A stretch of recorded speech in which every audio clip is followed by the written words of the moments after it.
दोस्तों, आज के भौतिक घटना के एपिसोड में हम एक ऐसे बस यात्रा की घटना सुनेंगे जिसमें एक भटकती हुई आत्मा सफर कर रही थी।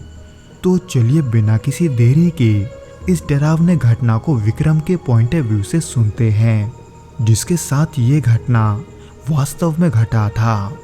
लेकिन दोस्तों, इससे पहले कि हम इस वीडियो में आगे बढ़े, आप प्लीज़ इस चैनल को सब्सक्राइब करके इसे अपने दोस्तों के साथ शेयर ज़रूर करना, क्योंकि हम ऐसे वीडियोस हर शाम 6 बजे आपके लिए लाते रहते हैं।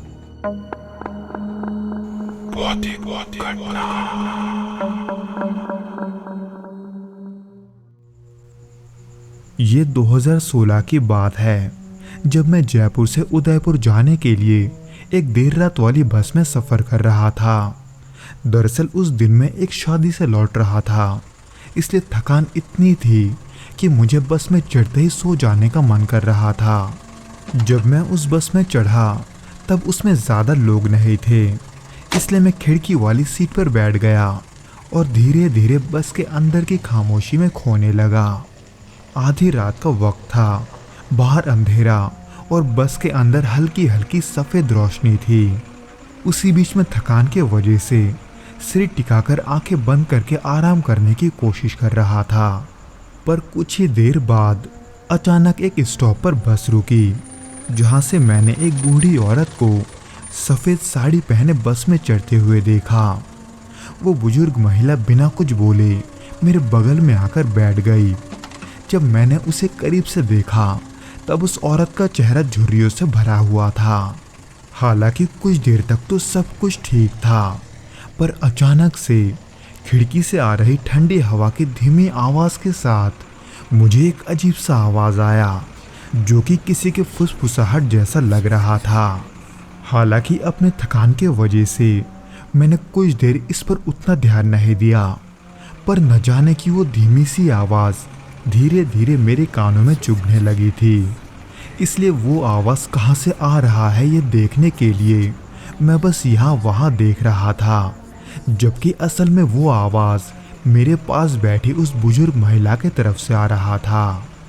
जब मैंने उस महिला की ओर देखा तब उसके होंठ धीमे धीमे हिल रहे थे, जैसे किसी से वो बात कर रही हो, जो कि मुझे इसलिए लगा क्योंकि वो अपने सामने बिना पलक झपकाए लगातार देखे जा रही थी, जबकि उसके सामने वाले सीट पर कोई भी बैठा नहीं था।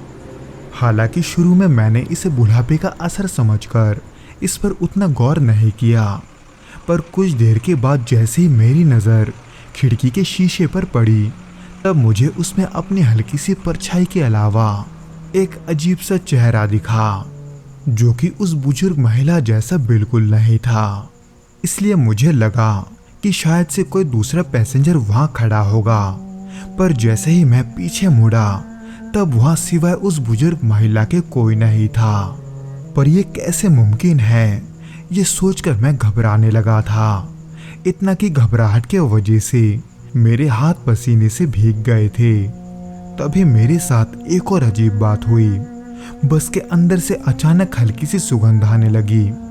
वो महक बहुत ही अलग और पुरानी सी लग रही थी, जैसे किसी पुराने घर की धूल भरी महक हो।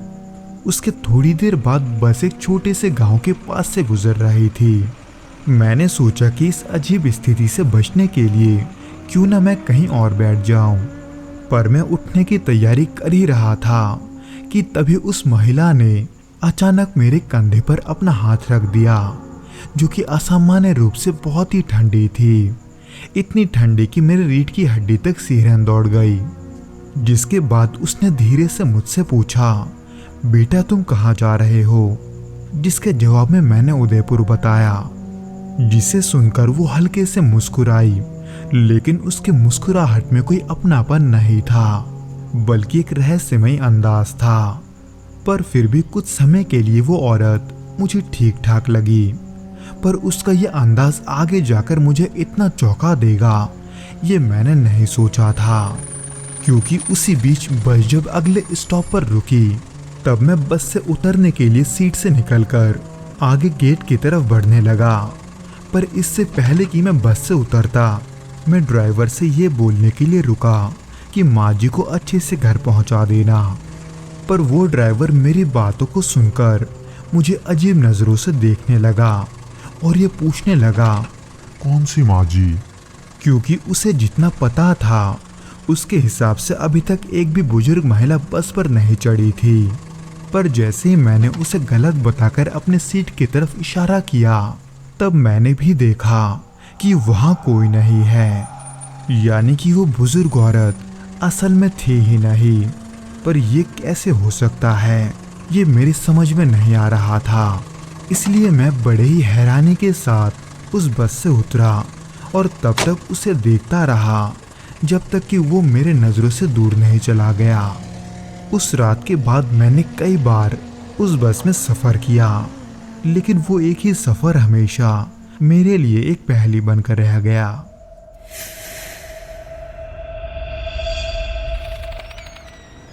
तो दोस्तों, ये तो था वो घटना जो कि विक्रम के साथ घटा था।